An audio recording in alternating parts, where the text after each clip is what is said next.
అంతర్జాతీయంగా నెలకొన్న యుద్ధ భయాలు భారత స్టాక్ మార్కెట్లను కుదిపేశాయి. ఇరాన్పై దాడులు కొనసాగుతాయని అమెరికా అధ్యక్షుడు డొనాల్డ్ ట్రంప్ ప్రకటించడంతో పెరిగిన చమురు ధరలు సూచీలపై తీవ్ర ప్రతికూల ప్రభావం చూపాయి. గురువారం ట్రేడింగ్ ప్రారంభమైన కొద్దిసేపటికే మార్కెట్లు భారీ పతనాన్ని నమోదు చేశాయి.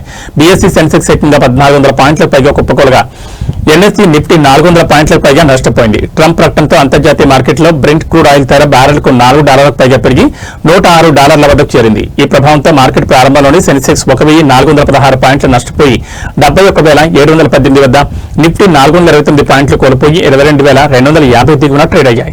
అన్ని రంగాల సూచీలు నష్టాల్లోనే కొనసాగుతున్నాయి. ముఖ్యంగా ఫార్మా, పీఎస్యూ, బ్యాంక్, రియాలిటీ రంగాలు 3% పైగా పతనమయ్యాయి. నిఫ్టీలో HDFC bank, ICICI bank, SBI షేర్లు మార్కెట్ను కిందకు లాగడంతో కీలక పాత్ర పోషించాయి.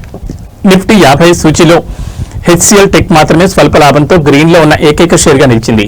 మిడ్ క్యాప్, స్మాల్ క్యాప్ సూచీలు కూడా 2.5% పైగా నష్టపోయాయి. మార్కెట్లలో భయానక వాతావరణానికి సూచికైన ఇండియా బిఐఎక్స్ ఇండెక్స్ 6% పైగా పెరిగింది. బుధవారం సానుకూలంగా ముగిసిన మార్కెట్లు ఒక్క రోజులోనే ఈ స్థాయిలో పతనం కావడం గమనార్హం.